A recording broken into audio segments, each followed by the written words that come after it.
አይነት ድራማ የተሞላበት ጌም አባቴ። ይሄ መላጣ ዳኛ ማኑ ሊዘርፋቸው ነበረ። ሊዘርፋቸው ማኑ ሴኔጋሎች ጀግና ይላል። ብራሂም ዲያዝ ምን አስባ ነው ማን ኦራ ፋርም አረጋለሁ ብላ ማለት ኤምባፔ ሆነች መስላል ማለት ነው። ባፔ ብቻ ሆነች ኤሙ ሳይኖር ማለት ትንሽ ሞሮኮች መጨረሻ ላይ አሳሰኑ። ገባር ግን ሴኔጋል ይፈልገው ነበረ። ዳኛ 12 ተጫዋች ነው ያሸነፉት ዛሬ ሴኔጋሎች ማለት 12 ተጫዋች። ማኔ ትችላለህ፣ ጎይ ትችላለህ። በቃ ማን እንዴ ሴኔጋል ይችላል። አሰልጣኛቸው ነው ኦራ ፋርም ማድረግ ያለበት ማን እንዴት የሚያረካ ቀን ማለት ሙሉን በእንግሊዘኛ ስትሪም ያደርግ ነው እና ማን በቃ ካለ ከሌላ ቤተሰብ ጋር ምናምን ነገር ተሽ እያደረግ ነው። ተነሳ ገባህለ እንዴ ዘንብዬ ጠላት ለምን አዝናናለሁ? ዘንብዬ ጠላት ከማዝናና ማለት ነው። ገባ ኢንተርናሽናል ነው እናራምደው። አሁን ራሱ ትንሽ ደቂቃ ምናምን አጀስት አድርጌ ምናምን በአማርኛ ምናምን ነገር ገባህለ እንዴት አባቱ የሚያረካ ቀን ነው ማለት ነው። ደስ ነው ያለኝ የትላንቱ ተክሻል ገባህለ ኮሜንት ላይ ምናምን እንዳለ ቤተሰብ እንግሊዘኛ የሚያወራ አበሻ ምናምን ቤተሰብ ከዛ ሌላ ምናምን ይመጣል ነው ገባህ አይደል? አይሾ ስፒድ ነው ብሽ ሴኔጋል ይችላል። ደብሊው ማን በቃ ቡጣ ወረድ 1-0 ያለቀ ጌም አይመስልም። ኢንተርቴይኒንግ የሆነ ጌም ሴኔጋል በ3 ዙር ሁለተኛ ጊዜ ማለት በ3 አፍኮን ሁለተኛ ጊዜ ማለት አፍሪካ ዋንጫ አፍሪካዊ ነኝ ለሚል ማለት አሁን ስፒድ እና ብራሂም ዲያዝ በአንድ ፕሌን ላሽ ገባርለ ሞሮኮ ትሬን እዛው ሀገር ስለሆናቸው ትሬን ዛትዌ ባስ ዛትዌ ገባርለ ጋሪ ዛትዌ ካሬጅ ዛትዌ ሞሮኮ ገባሽ አይደለ? ብራሂም ደግሞ ስፒድ እንዳይገሉብን ከስፒድ ጋር ሆነሽ ወደ ስፔን ገባሽ አይደለ? ደብሊው አፍኮን ይላል። ጉበዝ ሴኔጋል ጉበዝ ስለሚገባት ጀማው ይህንን ዋንጫ ማሸነፍ ሴኔጋል ስለሚገባት ነው ያሸነፈችው በአግባቡ ማለት ነው። በቃ ፍጹም የበላይ ነበረች በጨዋታው ላይ በቃ ጎላይ ኑሮ እንጂ ዶሚኔት አርጋ ተጫውታለች። በቃ የዳኛው እንቶፈንቶ የሆነ ስርዓተ ቢስነት ነው እንጂ ይሄ ጨዋታ እንደዚህ የተዝረከረከ ኳስ አይሆንም ነበር። የተዝረከረከ ኳስ በፍጹም አይሆንም ነበር። በጣም ማዝ ነው ለብራሂም ዲያዝ ነው። በቃ አሁን ማሳበቢያ ነገር ካጡ ሙሉ ለሙሉ እሱ ላይ ነው የሚዘምቱበት። በጣም የሚያሳዝነው ብራሂም ዲያዝ ነው በጣም ማለት ነው። ከዛ ውጪ ግን ስለሚገባት ሴኔጋል ስለሚገባት ዋንጫው ማሸነፍ ነበረባት። ታሸንፋለች በብቃቷ ነው። ምን አይነት ጎል ነው ያስቆጠረችው! እጅግ ለጎልነት የቀረቡ ንጹህ ኳሶችንም ሴኔጋል ስተዋሉ ከሞሮኮ በተሻለ ሜዳ ላይ የበላይ ነበሩ። በቃ የበላይነታቸው ብቻ ምስክር ሊሆን ይገባል። ከዛ ውጪ ግን ዳኛው አይረባም። ለማንኛውም ኦፊሻሊ ሴኔጋል የ2025ቱን የአፍሪካ ዋንጫ ሻምፒዮን ሆናለች። ኮንግራ ሴኔጋላውያን ማለት ፈልጋለሁ ጀሞ ኮንግራ ስለሚገባት ማለት ነው። ይገባሻል። ሴኔጋል አሸንፏል። አረ በስመ አብ ሞሮኮ ምን ብራሂም ዲያዝ የተባልክ ሰውዬ ወደ ሀገር ተመልሰ እንዳትመጣ እዛው ስፔን ቅርሽ። ምን አይነት ሰው ነው? ምንድነው የሰራው? እኔ ደግሞ ለምን እንደሆነ አላቅም። ወደ ሞሮኮ ሆነ አዘጋጅ ስለሆነ ይሆን አላቅም። ብቻ ፔናልቲው እንዴት ነው የሳትከው? እንዴት ነው የሳትከው? ቺፕ ትመታለህ? ምን አይነት ስሜት ነው የሚሰማው? ከዚህ በኋላ እንቅልፍ ይተኛል? እኔ አላቅለትም። በስመ አብ ይሄ ደግሞ እንዴት ነው የጀለጠው? እንዴት ነው የጀለጠው? ለ5 አይዙትም። ቦኖ 5 ኮፒ ተደርጎ ጎል ውስጥ ቢቀመጥ አይዙትም። ምን አይነት ሹት ነው? እረ በስመ አብ ሴኔጋሎች ፕላስ ምን አይነት አንፕሮፌሽናል የሆነ ጨዋታ ነው ያየነው። ደግሞ ምንድነው የሚሰሩት? ፔናልቲ ተሰጠ አንጮትም ምናምን ብለው የሰፈር ጨዋታ ነው የመሰለኝ። እውነት በጣም ነበር የሚያሳፍረው። ምን አይነት ነገር። ከዛ ማኔ ግን አረ በጣም ነው የምትችለው እናቴ። ማኔ ትክክለኛ ሊደር ነው አላቸው፣ ሰበሰባቸው፣ አሸነፉ። በጣም ነው የሚችሉት። ማን ብራሂም ዲያዝ መታሰር አለበት። የሆነ ህግ ወጥቶ መታሰር አለበት። ጭራሽ የማይሆን ሰው ነው። አረ በስመ አብ እኛም ኮራን በእናንተ እኛም ኮራ ግባናው ጣው አኮራችሁኝ። ይወለ ሴኔጋል በአርሰናል ተከሽኖ ነው ዛሬ። ይገባችኋል። ዘርፋችሁ ሳይሆን አስመስክራችሁ ነው ዋንጫ የበላችሁት። ዋቴ ፐርፎርማንስ ሴኔጋል። ሁላችንም አንዴ ከመቀመጫችን ተነስተን እናጨብጭብ ለሴኔጋል። እኔ ቂም ያስኩ ነው በቃ። አንድ ጊዜ ተጫዋቻቸው ምናልባት ካስታወሳችሁት ቦፋል ይባላል። ምን አለመሰላችሁ ስፔንን አሸንፈው this win dedicated to all Arabs to all Africans አላለም። መታ አፍሪካ ላይ ዋንጫ መብላት አይገባህም። ገባሃ? ይሄ የቆየ ቂሜ ነው። ነፍ ጉዬን ያላት ሴኔጋል። ፓፔ ጉዬ ግን ዛሬ ምርጡን ጎል አስቆጥሯል። ፓፔ ጉዬ ጎል ቨርሰስ ሞሮኮ ብላችሁ ሰርች አድርጎ ይመጣላችኋል። ሰርች ባሩ ላይ ምን አይነት ሮኬት ጎል ላይ ያስቆጠረው አረካህን። ለዚህ ወንድ የሆነ መሪ የሆነ ተጫዋች ድጋሚ እናጨበጭባለን። ሳዲዮ ማኔ ጋይስ በፈጣሪ ስም እየተጫወተ ብቻ አይደለም፣ ሜንታሊቲው ሊደርሺፑ እኔ እንጃ ምን ልበላችሁ፣ እጅግ በጣም የተሟላ ዲሲፕሊን እንዲሆነ ምርጥ ተጫዋች ነው ሳዲዮ ማኔ። ብራሂም ዲያዝ አውቆ ነው ፔናልቲውን የሳተው የምትሉ ሰዎች የምራችሁ ነው።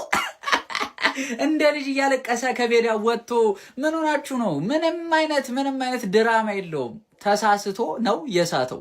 በሱ ቤት ሊያላግጥ ካርማ ምንድን ነው? ዳኝነት በአቦሳት አፍሪካ በቃ ከእግር ኳስ በቃ ድራማሽ ይበዛል። ኢብራሂም ዲያዝ ምንድን ያደረከው? 90 ላይ በስንት ጭቅጭቅ ተጫዋቾች አንጮትም ብለው ሄደው ማኔ ፕሮፌሽናል ቲም በስንት መከራ መልሷት የተገኘው ፓኔካ፣ ከዛ ጭማሪ ላይ ሴኔጋል ጎል። አረ በቃ ዲራችን ፍርድ ከዳኛ ብቻ አይደለም። ጢሻ ሲያሸንፍ በቃ ብትኮራበት ጨዋታ ጢሻ በቃ ጢሾች እንችላለን። ፍርድ ከዳኛ ብቻ አይደለም። ይበጃል ሴኔጋል። አንተ የዓለም ዋንጫ ነው የአፍሪካ ዋንጫ ነው ዛሬ የተመለከትነው። ምን አይነት ጨዋታ ላይ ያስመለከታችሁን? ዲዘርቭድ የሚገባው ሰው ነው ይህንን ዋንጫ ይበል። ሴኔጋል እኔ ለቲሜ እንደዚህ አልቋጥርም። ገብተዋል ስለ ዳኛው ግን ወይኔ ዛሬ በህይወት አይተርፍም ነበር። የኳስ ዲያዝ ፓኔንካ ይሞክራል በዛ ሰዓት። አንተ አይደረግም እኮ እንዴት ነው? በቃ በሱ ቤት አታሉ ምናምን ፊት ለፊት እንካ ብሎ ነው የሰጠው። ሲጀምር የሚገባው በቃ እኔ ኧረ በስመ አብ ስለ እኔ የነ ማኔ ያገቡት ኳስ እንደሰማሁት ከሆነ እንትን የተባለ ነው ፊሽካው የተነፋው ጎል ከመቆጠሩ በፊት ነው የሚል ነገር ነው ወሬዎቹ የወጡ የሚገኙት። ዋሬቨር ብቻ የሚገባው ቡድን ያገኘው ነው። በቃ ደስ ነው ያለኝ፣ ደስ ብሎኛል። እንዴ ሳላህ አንድ ሳይበላ ማኔ 2 በላ። ማኔ ይችላል በቃ ብቻውን። ዛሬ እሱን ሰውዬ እኔ አላቅም። ጨዋታ ማለት ይሄ ነው እኮ አለቀ እኮ ደግሞ። ጨዋታ ማለት ይሄ ነው። ይሄ የአፍሪካ ዋንጫ ነው። ይሄ የአፍሪካ ጨዋታ ነው። ኧረ ጨዋታ አይ ሴኔጋል ጨዋታውን ብጥብጥ አርጎ ዋንጫው ነው ተረች። የሚገርም ጨዋታ። ኢብራሂም ዲያዝ አውቁ ነው ወይስ ምንድን ነው? እኔ አልገባኝም ይሄ ነገር። ጀሞ እስቲ የምታውቁት ነገር ካለ እስቲ ኮመንት ላይ አውቁ ነው ወይስ ጨዋታው እንዲያምር ነው ወይስ ፓኒካ ለመሞከር ፈልጎ ነው? ኧረ ማኔ ጀማው በማኔ የሊቨርፑል ደጋፊዎች በማኔ መኩራት አለባችሁ። ምን አይነት ሜንታሊቲ ነው ጀማው? ምን አይነት ሜንታሊቲ፣ የወንድ ሜንታሊቲ ማለት ነው ጀማው። ና ሜዳ ውስጥ ግባ፣ እንደ ወንድ እንጫወታለን። ምን አይነት ጨዋታ ነው ጀማው? ኧረ ስማ፣ በአንድ ጨዋታ 2 ቲም ይደግፍ። ሞሮኮ ሲሆን ሞሮኮ፣ ሴኔጋል። ኧረ ጭዌ አፍሪካ ዋንጫ ይላል ነው በቃ። በአፍሪካ ስትኮራ እንደዚህ ነው ጀማው። የሚገርም ጨዋታ ጀማው። አረ ዛሬ እግር ኳስ አይደለም ድራማ ብቻ ነው የተመለከተው። ሴኔጋል የ2026 ነው የአፍሪካ ዋንጫ በልታለች ስትባሉ ዝም ብሎ ጨዋታ ምናምን ያየ እንዳይመስላችሁ ድራማ ነው የተመለከተው። ማኔ ግን ማለት ነው በቃ ከዋንጫው በላይ ክብር ብቻ የሚገባው ልጅ ነው እንጂ ማለት ሴኔጋል እነዚህ ይሄ ስኳድ ማለት ነው ዋንጫ አይደለም ምንም የማይገባው አሰዳፊዎች። ፔናልቲ ተሰጠ ብሎ እንደ ህፃን ልጅ እንደ ሰፈር ጨዋታ ሜዳ ጥለን እንወጣለን። ፔናልቲ ስለ አንተ የክብር ሽንፈት የሚባል ነገር እኮ አለ እኮ። በቃ ዳኛ በደለህም አልበደለህም እኮ እንደ ህፃን ሜዳ ጥለን እንውጣ። ብራሂም ዲያዝ የሚባል ሰው ሀገሩ የአፍሪካ ዋንጫ ከበላች ረጅም ዓመታት የሆነ ሰው በሀገሩ በተዘጋጀ ሜዳ ላይ ፓኔንካ ሞክሮ ነው የሳተው። ፔናልቲ ባለቀ ሰዓት ማሸነፍ የሚችሉበትን ሞሮኮ ዋንጫ መብላት የሚችልበትን እድል ፓኔንካ ሞክሮ ነው ብራሂም ዲያዝ የሚባል ልጅ ገደላቸው። እንዴት አባቱ አንጀቴ እንደራስ አልገባም። ምንም እንኳን በሙስና ቢሞክሩ የተጻፈ ስክሪፕት እንኳን ለሞሮኮ ቢሰጣት ዋንጫውን ሴኔጋል አገኘች። የአፍሪካ እግር ኳስ ሌላ ታሪክ ውስጥ ነው፣ ሌላ ታሪክ ማለት ግን ዞሮ በስክሪፕትም ቢሆን ሞሮኮ ዋጋ አስከፍላ ሴኔጋል ዋንጫውን ታገኛለች። የአፍሪካን ዋንጫ ለማግኘት ላብ ብቻ ሳይሆን የደም ላብ ማፍሰስ ግዴታ ነው። እንደ ሞሮኮ ተጫዋች ተጋይተ ደም ማፍሰስ አይደል፣ እስከ መጨረሻው ደቂቃ ድረስ እንደዚህ መታገል ማለት። የዛሬውን ጨዋታ ሞሮኮ አሸንፋ ቢሆን በሌላ ቪዲዮ ጠዋት ስለዚህ ሙሉ ስለ አፍኮን ሙሉ እናወራለን ነው። ለዛሬው ግን ገባ እናውጣ። የሴኔጋል አልሸነፍ ባይነት፣ አልበገር ባይነት፣ የጥቁር ኩራትነት ጀግና ናቸው። አሰልጣኛቸው ድፍረቱ፣ ተጫዋቾቹ ንውጡ ከሜዳ ግቡ ወደ መልበሻ ክፍል። በዚህ ጋር ደግሞ ሳዲዮ ማኔ ሄዶ የሴኔጋልን የፉትቦል ፌዴሬሽን ባለስልጣን አናግሮ ኑ ተመለሱ ወደ ሜዳ። ሳዲዮ ማኔ የሊቨርፑሉ ሌጀንድ ልብህ የአንበሳ ነው፣ ልቡ የአንበሳ ነው። ዳኛው ሊያበላሸው ነበር ጨዋታውን፣ ግን አልሸነፍ ባይነታቸው ኢማጂን ያ ሁሉ ደጋፊ እየጮህባቸው 60 ምናምን ደጋፊ እየጮህባቸው አልበገር ባይነታቸው ፔናልቲ አይመታብን ብለው ወደ መልበሻ ክፍል መሄዳቸው አሰልጣኙ መሃል ሜዳ ድረስ ሄዶ ዳኛውን ማናገሩ እኔ እግዚአብሔርን በሴኔጋል ኮራው። ሞሮኮ እንድታሸንፍ ነበር የፈለግኩት፣ ነገር ግን አኮሩኝ። ምክንያቱም የዳኛው ዲሲዥን ያስጠረጥራል። ጨዋታውን ያያችሁ ሰዎች አይታችሁታል። አሽራፍ ሀኪሚ ላይ የተሰራው ጥፋትና የኢብራሂም ዲያዝ አገናኙት። ሁለቱም ሶፍት ነው። ይሄኛው ፔናልቲ ተባለ፣ ያኛው ግን ጎል ተከለከለ። ነገር ግን ሴኔጋሎች ሳዲዮ ማኔ ጥቁር ዳይመንዶች አኮሩ። የምር እኔ ያደነኳቸው ነው ጨዋታውን ያዩት። ኢማጂን አዘጋጇን ሀገር ያሁሉ ህዝብ እየጮህባቸው ትችላላችሁ። ከዚህ በኋላ ማለት የምመክራችሁ ዳኛ ሲያዳላ አንጩትም ብለህ ትወጣለህ። ከዛ በኋላ ታሸንፋል። ምን ተፈጠረ መሰላችሁ? የመጀመሪያው ጎል ሴኔጋል ያገባው ጎል በእኔ እይታ 50-50 ነው። ከፊት ነው ተነካኩት። አዎ እንደ እውነቱ ለመፍረድ ዳኛው ትክክለኛ ውሳኔ ወስኗል፣ ጎል አይደለም ብሎ።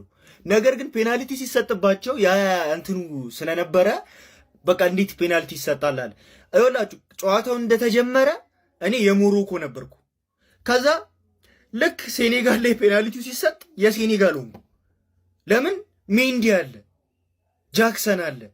ከዛ አልሳቱትም። ሲስቱት ብራሂም ዲያዝ ወይኔ እንዴት አንጀቴን እንደበለኝ በፈጣ አሳዘነኝ ማለት ነው። ማለት ይወላችሁ አንኤክስፔክትድ ነው። ማንም ሰው ፓኒንካ ይመታብኛል ብሎ አይጠብቅም በዛ ሰዓት። ስለዚህ የወሰደው እርምጃ እኮ ትክክል ነው። ሲጀምር ሳይመተው ፊቱ ያስታውቃል፣ ደንብሯል። ግን ያደረገው ነገር እኮ ትክክል ነው። ፓኒንካ መምታቱ ትክክል ነው። የታይሚንግ ጉዳይ ነው እንጂ ይገባል። ደግሞ ከዚህ በፊት ሜንዲ የአጉዌሮን መልሷል ካስታውሳችሁ። ፓኒንካ ሲመታ ስለማይችል ፔናልቲ ከተመታ በኋላ ነው የሚወረወረው። ስለዚህ ይመልስብሃል። በቃ ምንም ማድረግ አይችልም እሱ። ያ ኳስ አስደነገጥ። ከዛ በኋላ የሞሮኮ ሆንኩኝ መልሼ ማለት ነው። እውነት እኔ ለሜንዲ አንተ ለምንድን ነው የሸጥነው? ቼልሲ ለምንድን ነው የሸጠው? እንዴት ነው የሚመራው ቲም ሲያረጋጋቸው? ይኸውላችሁ ምንም ነገር አትበሉኝ። ማማዱ ሳር የሚባል ተጫዋች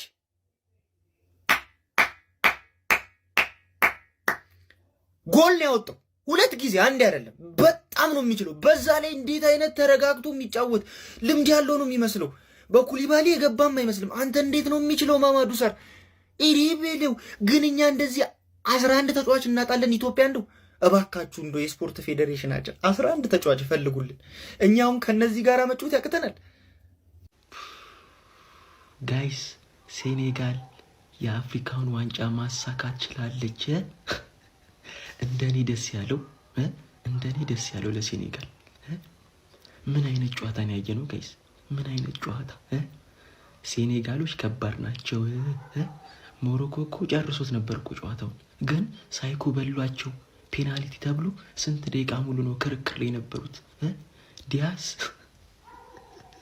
ዲያዝን ሳይኮ በልተው